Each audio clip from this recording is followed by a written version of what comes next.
Plato, I think one of the fundamental insights and one of the things that makes his philosophy so powerful, in addition to just its brilliance, but just powerful, is it recognizes the way that beauty and goodness draw us, bring us to order. So that this would be like the philosophical version of grace, that there's the love of goodness and beauty actually serves to bring together and introduce order into the soul and bring together the various parts of one's fragmented personality, inevitably. Welcome back, everybody. It is a great delight and honor to be joined today by T.C. Schindler. David is a professor of metaphysics and anthropology at the John Paul II Institute, Washington. He's the author of 11 books, including Freedom from Reality, The Diabolical Character of Modern Liberty, and Plato's Critique of Impure Reason, which is up there, and I'm sure we'll be talking about today. I'm a massive fan, so it's a great honor to get to speak to David about these topics. And I suppose to start off with, what we were kind of talking about before was, what inspired you to write this book, David? Why was this on your mind? What was the kind of motivation for it? That's a great question. I fell in love with Plato early on as a freshman in college. Reading The Republic my freshman year in a great book seminar. And so he sort of stuck with me. A couple years after that, fell in love again with Nietzsche. And so began a certain war in the soul between Plato and Nietzsche. And over time, Plato won out, and for all sorts of reasons. I mean, I think even though they're philosophers that in a certain sense have an opposed view of things, quite obviously, as George Grant once said, that Plato is the greatest philosopher of all time and Nietzsche is his greatest critic, and those two sort of form a nice pair. It seemed to me that they both, on the one hand, are look at philosophy not as an abstract, purely conceptual activity, but they see it as illuminating the meaning of life and as enabling one to live properly in the world and to enter into maybe dimensions of things that we tend to overlook. So they unlock the secrets of things. And in the case of Nietzsche, that the secrets all tend to be illusions. So for all the excitement over time that wears thin, whereas with Plato, I think the secrets that get unlocked just become more and more compelling and interesting. And so that was something that was just accompanying my existence for a good decade or so, and eventually I struck on the idea. It was actually in graduate school at this point, of a certain.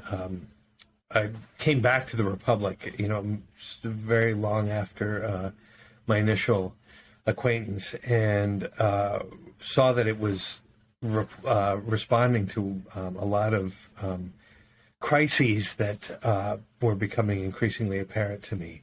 So I, made up my mind just to dive into it and try to follow Plato, following Socrates into the big questions and see where it all went.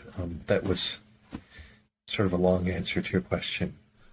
No, that's perfect. And it's hit the two kind of threads as well that were coming up there, really, which is the one thread of the kind of current situation towards reality and truth, and this ridiculous post-truth notion of, that somehow we're beyond reality or something, or we've the anti-tradition kind of tradition that's emerged. But then also the Platonic idea of having that the story contains the philosophy as well. This right. kind of that the Republic embodies the truth that it's trying to communicate, which I thought was so profound, and really it made a lot of sense of a lot of other texts. But I wonder, how did you come across that interpretation? Because I never saw it in academic philosophy ever. It's fun. I mean, that's that. I mean, just hearing you articulate that sends a sort of just a thrill through me. There's something about that notion that is just so compelling. So where did it come from? I was really privileged to have an extraordinary teacher in graduate school. Eric Pearl is his name, a living, breathing Neo-platonist philosopher. And I took in the end, I think something like 6 courses from him. I mean, he really was my mentor. And I recall at one point he had made an observation in the symposium that Socrates represented the reality of the good, and Socrates, Alcibiades sitting between Socrates and Agathon. Agathon has the name of the good, but he's sort of a false image, and Socrates is the reality of the good. And that idea struck me as so true and illuminating about the symposium. And a year or so later was reading the Republic, and that must have been in the back of my mind. It occurred to me that that's what's going on in the Republic. Maybe it's not as obvious in one sense as it is in the symposium, but once you see it, it's impossible not to see it anymore. It becomes it makes sense of so much that's going on in the dialogue, and it brings together all of the themes in a way that's really powerful. So I would thank Eric Pearl, I guess, for the impetus for it. I actually have his book Theophany, which I've been working through as well. Yeah, also brilliant. But that's because it made so much sense of the dialogues. As this kind of, whenever I encountered the dialogues during my BA in philosophy, like it was presented as like these are just a bunch of bad arguments in a sense. Like these are kind of, when you take them out, they don't make sense. Plato has this theory of forms, but it's not really described anywhere. Like he never wrote a treatise. It's just some reason he hid them in these weird stories. But when you start to look at them all as exploring something, and each one adding on to it sequentially, like snapshots of this truth that's beyond the text in a sense, you start to get a very different picture, which I found. You just realize that Plato's the best. Like you're like, wow, this is not only the greatest work of philosophy, but also of literature. And he's kind of bridged the two. It's really, I agree wholeheartly with that. The book is a bomb. People use that word a lot now, but I mean that there's something just explosive about it. But you're right. I mean the tendency there was for decades, especially in English language scholarship, was to symbolize the arguments, to formalize them, take them out of the context, and so many of those things is provocative. I mean, everyone agrees that their raised fundamental questions are very provocative, and this is why they're so useful in intro to philosophy classes and so forth. But typically, you end up with this very unsatisfying conclusion that Plato didn't believe that one can know the truth. This sort of skeptical reading of Plato that begins to make any sort of sensible person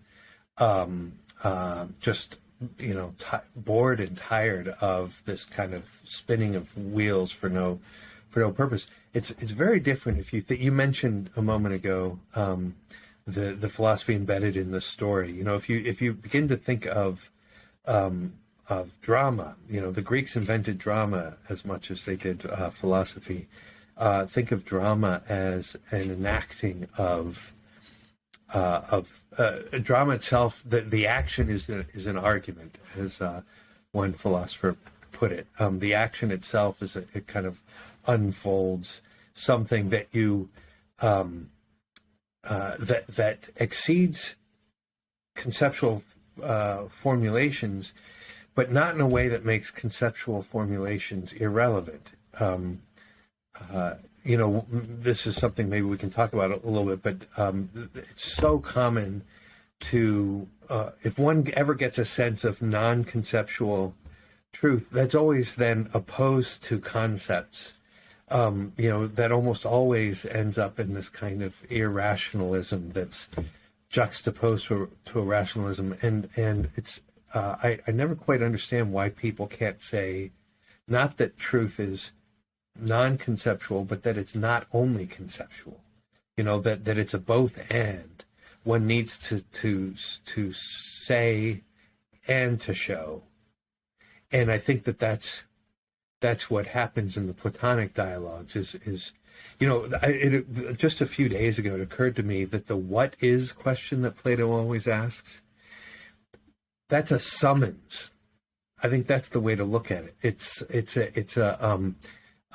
He's not trying to get an answer so that the question can be closed, but the very asking of the question gathers people around a truth that they can see together, even if it exceeds what they can say about it. It's a very different way of thinking than we're accustomed to. Yeah, and that the stories kind of exemplify the process that he's talking about in a sense as well. Like, even though the answers are inconclusive in a kind of propositional sense, it's a call to action to engage in that process and to take it as seriously as Socrates does, which is that he forfeits his life for it. That's right. Yeah, and that's right. That's a supreme action. Yeah, I mean, it's a hell of an ideal, quite the example. But it reminds me of John Vervaeke's work, where I heard about the book, because he said, this is the best book on Plato, and I said, well, I have to read this book, and then it was completely true, and I was, but he talks about the truth of transformation that for certain. I watched your conversation with John actually recently, and I know he mentioned that certain truths are only revealed to us after transformation, which is very different to the Cartesian model where you can do it sort of. There's a method to find truth, but this is actually that we have to change to find truth, and that the drama is about that change, about insight, and about how we kind of transform ourselves. No, that connects with another idea that has occupied me for a long time, which I got through the theologian Hans von Balthasar. He writes a lot about the transcendentals, beauty, goodness, and truth, and presents them in an unaccustomed order. So typically, in a kind of traditional Thomist view, truth comes first and then goodness, and beauty may or may not arise depending on the Thomist you talk to. But Balthasar begins with beauty and then goodness and truth, and I think this is actually sheds light on Plato as well. Beauty strikes one and kind of invites one in, but in a way that requires the action of drama and the good, and then the fruit of that is insight and truth. So that comes at the end of a transformative process. One is therefore sort of elevated into the truth rather than trying to reduce the truth to one's preconceived categories, which is exactly the Cartesian method. Yeah, and that's so exemplified in The Cave as well, which I found so interesting, was the idea of that as kind of a microcosm of what's going on in the whole Republic, in this journey of that there are kind of limits to what we know, so we have to almost go on a quest to see our own ignorance, to then actually start to kind of see what's outside of it, and that's how we kind of get there. Yeah, no, that was one of the things that sort of struck me, is it's interesting. He doesn't mention the good in the prologue. The opening scene of the Republic, where it would have been natural to mention it. And there are various ways to read that, but one is that the horizon that's available inside the cave can't allow the good to show itself in a certain respect. As it is. And so the attempt to force it into that horizon is always going to betray it and falsify it and reduce it in all sorts of ways. So what one needs to do is journey, as you say, upward and out, this ecstatic movement in order then to be able to see the light that was guiding one all along. So it's not, I mean, the interesting thing is you realize that the light was already there. But you couldn't see it as such initially. Yeah, that it's the light that kind of shines on everything already, but that, yeah, the experience kind of puts it in context almost. And kind of, because what is something that I thought that I really wanted to broach with you in this conversation, which was that I hadn't seen you talk about, is the connection between Platonism and obviously Catholicism and Christianity. Because that's kind of somewhere where I'm at. I was raised secular as an atheist and kind of never had any connection to religion, but now through philosophy and through Platonism and through exploring religion, I've kind of gone, oh, okay, this actually makes a huge deal of sense. And I'm like, wow, this is true, I think. Like, I've really kind of seen, and that idea of the good as, you know, not being an object of sight, but that by which we see, and connecting that to God as well, that God isn't this object of sight, but is something pre-categorical in a sense. It's part of how it's the sun that we see with the light on everything. And so I wondered, it's a massive question, but how do you see the Platonism connecting into Christianity? No, that's really interesting. I mean, in a way, I mean, I was born and raised Catholic, but you know, as one often does as a teenager, I mean, that tends to disappear from the horizon of, you know, what's interesting, what's going on. And it was, for me, you know, discovering philosophy and the good. I mean, it's interesting, this notion of the good that sort of brought me back once I realized that what Plato means by the good is what the Christians mean by God. Not only, I mean, you know, that entails a very interesting transformation, but it's interesting, you know. So some people have accused me of reading Christianity into the Republic, because there's so many sort of Christian themes of incarnation and so forth. And it's funny. I mean, I can see why one would think that, but that was not at all my intention. And so there certainly wasn't any kind of strategy there.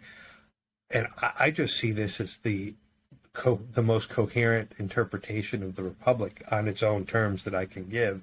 And it just so happens to fit with a kind of a Christian incarnational view. And, you know, the thing is that if you study the history of, Western thought, that's the Christians said over and over again that Plato is, in a way, a philosophy that seems to be ready-made for the Christian transformation. There really is a kind of simpatico, to use maybe a trivial word there, but there's a certain fittingness. You know, on the flip side, there's also this concern. There are a lot of people that think that Plato has been bad for Christianity. You know, Platonic dualism you hear as having introduced problems into Christianity, and you know, the more I've studied and thought about this, the more problematic that judgment seems to me. The greatest Platonists were always anti-Gnostic, and the kind of dualism that people are concerned about are found in modern thinkers like Descartes, but it's Descartes and Plato couldn't be further apart, in spite of sort of superficial similarities. So I think it's quite healthy, actually. The Platonic influence is a very healthy one in the Christian tradition. Yeah. And even in Neo-platonism, I suppose, you can see so much in Plotinus, who I've been kind of reading about lately. I just read Pierre Hadot's book, Plotinus, The Simplicity of Vision, and I've been writing a bit about it, and I can see just so much convergence, it seems to me, between it, that really has lent just a lot of credence, a lot of it's helped me understand more what I would have thought about Christianity in light of these kind of other practices, and to see it as a way of life rather than just a system of thought, like Right. that religions are kind of engines of transformation. They're not just propositional systems of abstract facts in a correspondence kind of way. No, that's right. And visions of reality, not just private matters of private belief. I mean, it has to do with the nature of order, so that's the order of the soul, but you can't really address the questions of the order of the soul without thinking about the order of the polis, the order of the city, and then further the order of the cosmos. I mean, these things. I mean, that's one of the great insights of Stoicism, is the thread that ties all these things together. There's a kind of materialist drift in Stoicism that has always troubled me, but the sense of an order that links cosmic order to civil order to the order of the soul, I think is indispensable. And you mentioned Plotinus. The older I get, the better Plotinus it gets for me. I have had occasion to read in with a lot of attention his essay on his Aeneid on freedom, and I think that's one of the great masterpieces of ancient philosophy. That's another really mind-blowing text. As a thing, I've been finding. In the same sense that I get a sense that there's something very important, but obviously my own understanding of them is quite simplistic at this point, and it can seem maybe, I guess, a little bit esoteric at times, but I feel like it's not actually esoteric. It's actually deeply practical, but it's just very hard to talk about, probably. No, you're right. Yeah, no, that's why I think that's one of the reasons that he has been ignored or marginalized for so long. People think of him more as a religious figure, sort of mystical thought, and not really philosophy. And I you can see why people would make that judgment. But I think there really is an extraordinary vision of things. You mentioned that you're reading Pearl's book Theophany. That's about Dionysius the Areopagite, but there's a real that's a great way actually into Plotinus and the whole Neoplatonic vision. I think it's one of the best books around for that. Also, his book Thinking Being, Pearl's book, is really also on the list. Yeah. And in terms of operationalizing, I suppose, Platonism, that's what has taken me to Plotinus, was John Vervaeke's work and describing how he combined it with Aristotelian science and Stoicism and Platonism, not in a way that he thought he was innovating, but it was actually to flesh out Platonism, to be like, this is actually how you do this process that he's talking about, this ascension to the one, and that the talking about the levels of the self, connecting to levels of reality. I think because I'm trying to be practical in a sense that I do a lot of these things to communicate to people tools that I think you can use to progress yourself better, or to order yourself is another word that would be pretty important there, because of this the Platonic assumption that we're kind of multiple things in conflict with each other, and we need a proper value system to order that, and that connects us to reality. And I think my generation are really lacking that kind of normativity a lot, and it leads to a fragmentation in a sense of Yeah, I mean, if I'm you mentioned a few things there. Just one comment first about the Aristotle and the Stoicism. One of the best reasons to read Plotinus is that he gathers up. I mean, he had read all of that, and he gathers up the pre-Socratic philosophers, Plato, Aristotle. People think of him as a Platonist rather than an Aristotelian, but the key Aristotelian notions of active potency, he actually wrote far more about that than Aristotle did. I mean, it's interesting. Aristotle's taken up there, and Stoicism and so forth. So he really is kind of he's an attempt to gather together the whole of ancient philosophy according to an organizing principle. What is the principle? The good. And then this connects to the other point that you were just making about making it practical and recognizing that this has to do with the way we live our lives and so forth. I think one of the great contributions that one can receive from going back to this, ancient tradition is recognizing that the order comes not through one's own kind of self efforts at self-mastery or I'm trying to make myself be like this. I'm trying to overcome this problem. You end up fighting with yourself. And the problem with fighting with yourself is that you always lose. I mean, by definition.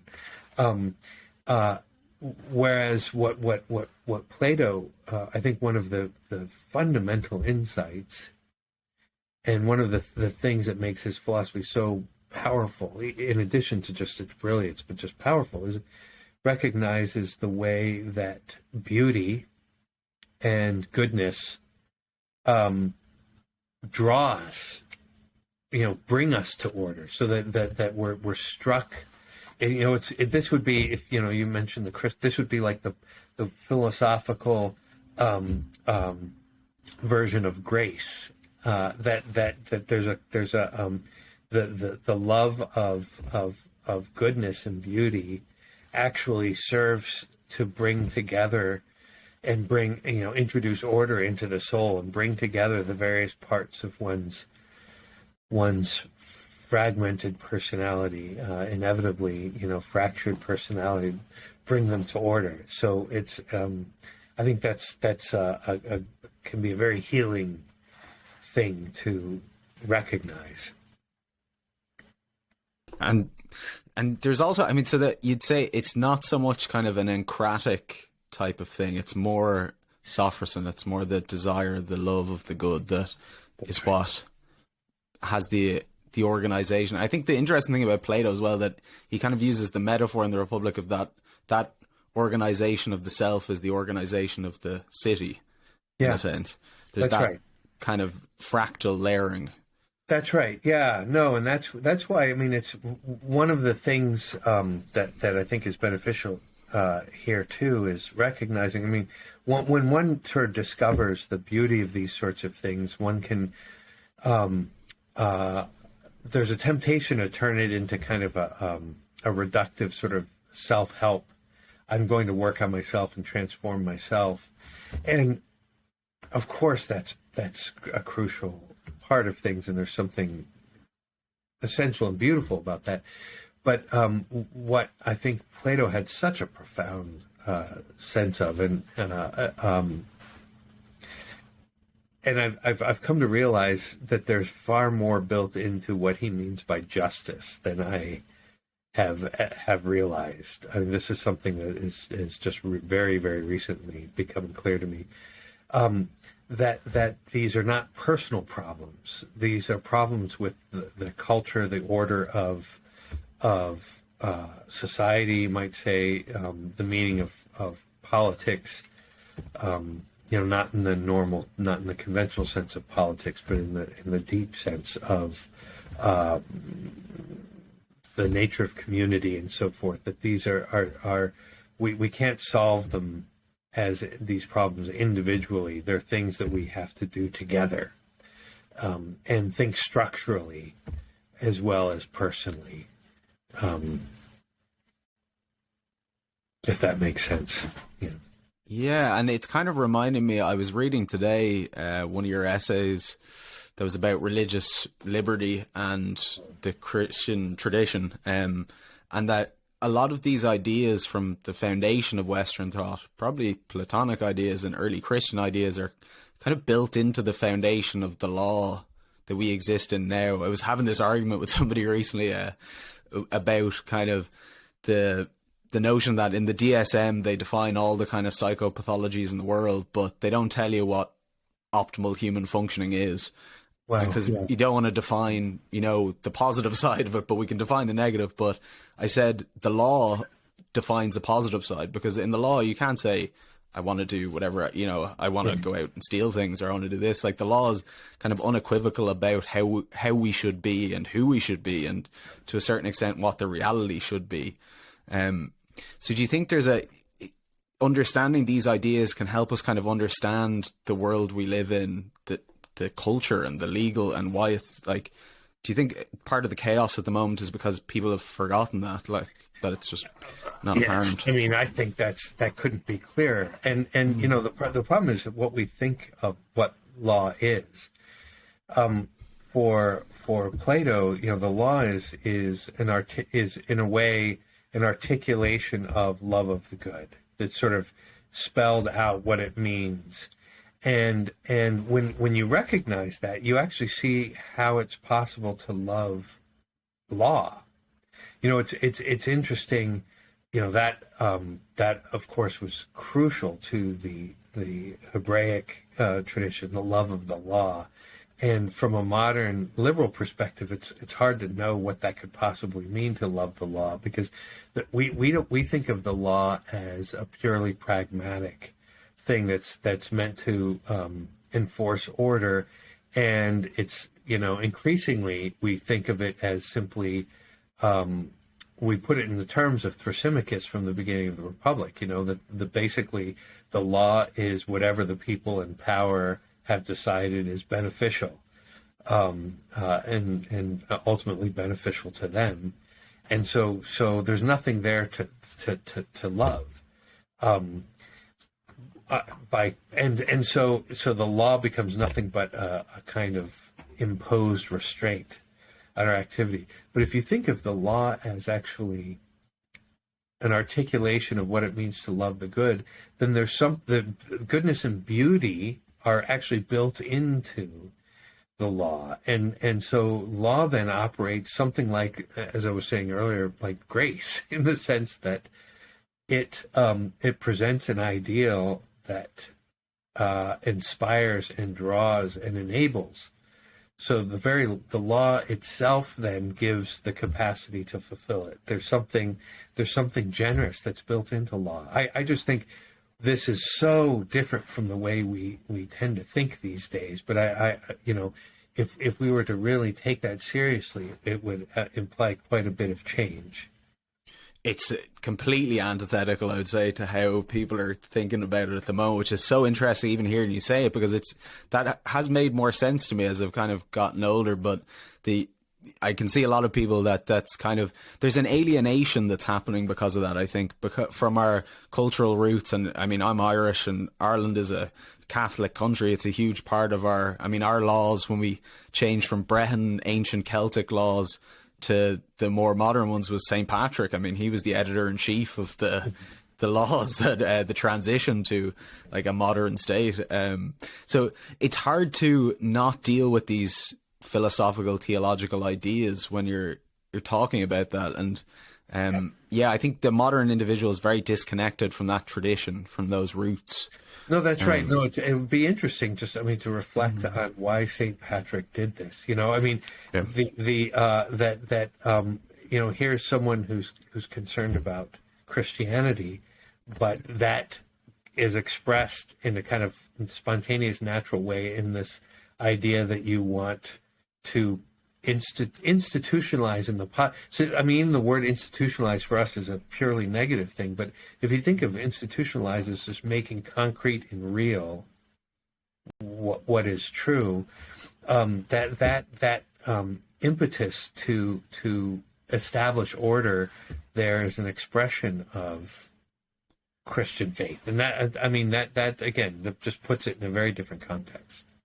It's really fascinating, and as an Irish person, it was quite shocking to kind of read that and to see because this was when writing came to Ireland as well in the 5th and 6th century, which was from Christian monks also. I mean, until then, the law was an oral tradition, and you had poets that would recite the law essentially, and would learn it stanza by stanza. And so when it was written down, St. Patrick and it seemed that he confirmed it with the word, and something that came up with the issue was about forgiveness, because the Celtic tradition had these kind of honor killings and a system of payment for wrongs, and that the Christian notion of forgiveness was a bone of contention essentially with that kind of traditional way, that I thought was very, because it's also now, I mean, the issue of human value, of why people should be treated as individuals and have, you know, the assumption of innocence and free speech and all these like rights, or I think it's going to be very hard to understand ourselves without the understanding of the tradition now. Well, this raises, I mean, no, thank you for that. And now I want to read about this. This is intriguing me. It's a kind of, I only discovered, I was writing a short film about a father whose son has been murdered, based on a short story that I had published, whose son has been murdered in Northern Ireland in a kind of sectarian event, and the father is trying to forgive the killer, based on an actual father called Michael McGoldrick, whose son was a taxi driver who was murdered, and he was going to commit suicide with his wife after, because he couldn't live anymore. Wow. And he had an experience where he saw God essentially, or he felt this experience of that he was a father who lost his son as well, in a sense. Wow. And that gave him the strength to kind of forgive, to try and do something else, you know, not to bring more pain into this, into the suffering that was already ongoing in the place. And it just struck me that, like, because I read lots of cases in preparation for this, and you couldn't do that without the religious. There's something like that would be so difficult, and Ireland couldn't do that. That's why I suppose linking it to the ancient Celtic tradition, like that couldn't, you had these constant in-group fighting, one group hits another one, tit for tat, this kind of endless, like we see now with feuding left and right, like the forgiveness, which is the Christian thing, I think, is so essential to being able to move on and to resolve these kind of things. So that was, If you wouldn't mind sending me your story, I would really love to. Definitely. Read it. I'd love to read it. You know, it's interesting. I mean, you mentioned forgiveness there, and then also the St. Patrick Brehon writing. You know, that would be one thing that distinguishes, it seems to me, Christianity from Neo-platonism. Or first of all, forgiveness. That's this. We had a faculty discussion of Sophocles a couple weeks ago, and that question came up here. That it seems, however much of an anticipation of Christianity that one can find among the Greeks, the theme of forgiveness is not really there. That's an intriguing point that I'd like to think about. You get something close to it with Socrates. There really is a kind of love of enemy there that is hard to deny, but it's not quite the same thing as forgiveness. And then the other thing about writing, in the book, I try to make an argument that Plato has a much more positive view of writing than he's typically recognized as having. That there is something about the descent into the cave, but nevertheless, and I think that's really important to see, to understand Plato correctly. I mean, otherwise things just become sort of ridiculous. All that being said, there is something. It's hard to think of writing as essential for Plato in the way that the Christian tradition came to see, and why that is would be something really interesting to reflect on. I mean, Plotinus didn't want to write any of his Aeneids. His student really, forced him to at the end, just to make sure that his insight didn't disappear with in history, and we can all be grateful for that. But and Socrates, of course, never wrote. There's something about writing that I think is distinctively. I mean, in a way, it's also Jewish, it's also Roman, but it's not Greek.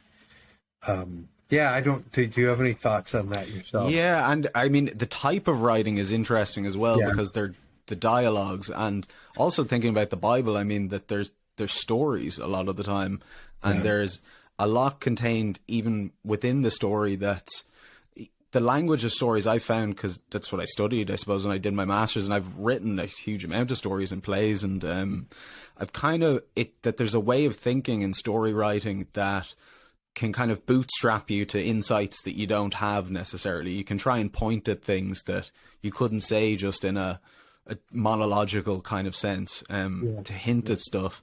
And so maybe the use of that writing as well is in kind of a parable sense, whereby you can point people towards things that are actually beyond language, but also it's a tool. Because I see what you're saying about Plato with the criticism of artists and poets, and particularly, but also him using drama and myth. For his own work. You're the point about dialogue, that there's something that can come to expression between people in conversation that can't simply be expressed monologically. There's a really profound truth to that, which is connected to that earlier point about problems being not personal problems but also social problems. That these are things that require a kind of communal deliberation, and not just for practical purposes. It's not just practically we need to think about it. Maybe one person will have an idea that another doesn't have, and so I mean all that is true. But there's something about just the very sort of ontologically speaking, two souls in conversation, that something comes to be between them that is bigger than either one of them individually. That's really crucial to the whole point. I'm thinking of the logos. I mean, dialogos, that kind of, when two are gathered in my name. Why two are gathered, right? And more, with writing, that's something that's true, because writing's often thought as a very solitary thing, but I think you're also talking to yourself in your head. You're building all these inner characters in a way that's refining thought to be more dialogical. You're kind of adding weight to different sides, and this kind of flexibility of taking on perspectives that I think is never perfect, but certainly can develop oneself more in that kind of like the Socratic, I suppose, ideal of being able to talk to yourself. I mean, it's interesting when just think about what if you had Socrates but no Plato, or what if you had Plato but no Socrates? I mean, there's something about the relationship between Plato and Socrates that's sort of crucial to the whole Platonic phenomenon, And that they're almost like a father and son, which I thought was very interesting in terms of like, there seems to be that kind of almost relationship between them, and his embodiment as the good, and that Plato sacrificed so much of his life to write about Socrates, to bring him to other people, because Socrates loved him and he loved Socrates, and he wanted to express that love to other people in a way that is almost exemplifies again the process that he's kind of talking about. And the thought of exemplification is so crucial here too, because and this kind of ties a number of things we've been talking about together. It's not simply a set of propositions. Genuine truth in the sense of not just correct ideas or something, but truth as a kind of manifestation of reality. That's something that can only be can only be shown dramatically. And so you need, there has to be an example. There has to be some kind of a witness, a martyr, to use the Greek word for witness, that in addition to saying it, makes it real in the way he or she lives, and that's indispensable. I mean, whenever you talk to people who have had what John Vervaeke calls, an awakening to meaning, I mean, almost without exception, it's through meeting somebody. There's another person there somehow, and that's interesting. Why wisdom of this sort has to be handed down in a personal way and not simply, just registered. It's kind of an argument for the tradition as well, in a sense of carrying forward this kind of example through generation after generation, and then we abstract from the example a kind of meta example which we can talk about in stories and we can exemplify, but that becomes quite stale if it isn't again brought down into individual lives and shown, and maybe there's a bit of a dearth of that. It's interesting. I mean, I was a big fan of Jordan Peterson, who kind of got me into a lot of his kind of psychological interpretation of the biblical series and stuff, got me back into it in a sense and helped me kind of get over that. But he was the first adult who I ever heard defend Western culture. Wow. In 23 years of my life. That's extraordinary. I'd never heard anybody ever mount an argument for why Western culture was a good thing. Yeah, no, my entire life. And then you hear that and you just think, why didn't anybody? And then you start to discover the tradition, and you think these are treasures of extraordinary value, and they're just lying there in the streets. It's really something that when I first started, waking up to use that imagery, that was always my experience, was just, why didn't somebody tell me this sooner? And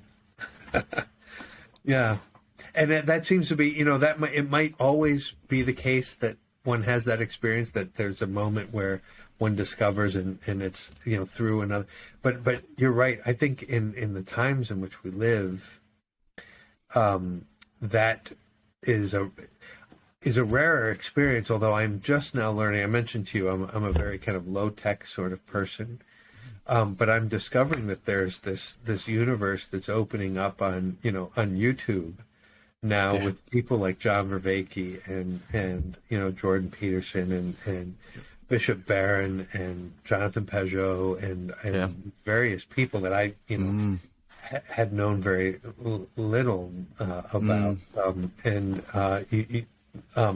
it's curious that this hyper technological medium would be the way that people are rediscovering ancient wisdom. I mean, it's very, I mean, probably one of the only silver linings, to be honest, in my opinion. Like, that's how I think the digital world, because I mean, that's also something I think maybe we could touch on just to finish, really, which is the digital world and the relationship there, because I'm studying social media, obviously, so I spend a lot of time thinking about what that is and why it's so compelling to people and what it's doing to our attention. I spoke to John Vervaeke about it as well, actually, when we did a podcast. And what I think is happening there a lot is it's picking up the slack from the absence of wisdom and spiritual traditions. It's organizing people's attention and people's experience and giving them a lens to look at the world. That's essentially like a video game that has levels but kind of gamifying your life, but in a way that's deeply unsatisfying. I think, and maybe the other kind of more positive side could have an influence on making that better, but no, I mean, because it's a mixed thing. I think there's a great danger in one's coming to wisdom through the internet. I mean, that's just not possible. Sounds very risky. In some respect, and on the other hand, you have to say, the fact that these figures are popping up with enormous popularity, you realize that it's kind of evidence of a pervasive hunger for reality, for deeper meaning. And again, the irony that this hunger for reality is bringing people to YouTube is just so strange, and yet, I think that it's complicated. It's complicated. Yeah, the hunger for reality, and I suppose, but maybe I think at best it could be a way of bringing people into more positive communities and returning them to traditions, probably. As you were saying, it does require this human element. We need to be able to be with people and do these things together. It doesn't really work if we're all just in pods. No, and that's the thing. I mean, it may be that one is introduced to certain ideas through this medium, but insofar as those ideas really take hold, it seems to me naturally they lead one to take one's family life a little more seriously, and honor friendship more sincerely, and so forth, and certain practices can arise in a way that, so it's not simply that you're plugging in more and more or something. I mean, because that would just be that would be such a sort of performative contradiction. Yeah, it would just be this endless kind of, you're just watching tons of videos and not really doing anything. It doesn't go anywhere. But it's interesting because a lot of these problems that we're talking about as well in terms of the law and understanding the law is what people are running into in the regulation of social media and digital technology. It's actually really hard to regulate information environments, because what's true information and what's false information, like, the misinformation, disinformation, and what is it to be connected to reality is, like, I think that's actually part of the reason it's so hard to regulate it, is because we're trying to have this kind of pluralist idea, but then that's ending up with everybody has these eccentric realities that are personalized algorithmically, and people can't even, they're living in different worlds essentially. Right. There's no coherence. And that's exactly right. You think that you're connecting with other people, but in fact, your experience of things is infinitely different from others that might be living right next door to you. I mean, oddly. Yeah. And so, it's really, there. And of course, as the technology increases with the deep fakes and so forth, I mean, it's getting to the point where, again, Plato is getting truer and truer. I mean, the allegory of the cave is becoming so more real than it ever has been. It's almost like they're trying to build the cave. Yeah. It's amazing how, like, it's almost like that was the model for it, but it's actually even more devious, because the symbols on the walls are actually targeted to your particular biases, and whatever will, keep you actively looking at it for longer, whatever's addictive, whatever's a bit of a sore spot or extreme or angry. But and it's and we need a new Socrates then. But that's the thing, I think Plato holds the way out for a lot of it. But I think in the current paradigm of this kind of nominalist, maybe scientific worldview, it actually lacks the metaphysical to deal with this issue of what is true and what is, because if truth, this is the fact checker kind of phenomenon of, you're just going to fact check things, but I don't know, it's kind of, I don't know if it's a possible thing to achieve really. That way. Correct facts that's not the same thing as truth. No. Yeah. And you're not going to have a board that's going to certify what's true for everybody. Yeah, but I mean, the whole horizon needs to change. That's what Plato was saying in the beginning of the Republic. That's why you need 2,000 years ago. Start the journey out. You can't actually communicate it in the terms that are given to you and within the horizon that you're, that's been imposed at the outset. Yeah. So that's the task that faces us. Yes, and it is quite a task indeed. But I am kind of optimistic that in the adversary of this social media kind of world, there is also the potential, I think, for some very large developments that could potentially be good, but also could be, the end game really of whatever's going on. Some sort of weird Matrix type terror film, but. That's the drama that this next generation is going to undergo, no doubt. Yeah. And that's when being a philosopher will be the only job left, because the AI can do everything else. So as I keep telling my mom, it's not a stupid decision. It'll be it'll work out eventually. But thank you so much, David. I really appreciate you making time. This has been a fantastic conversation. I really enjoyed it. I'll link all the books and everything in the description, and I really encourage people to delve into your work, because it's, enlightening. It's perfect for the times that we're in. Well, thank you for having me on here, and good luck to you.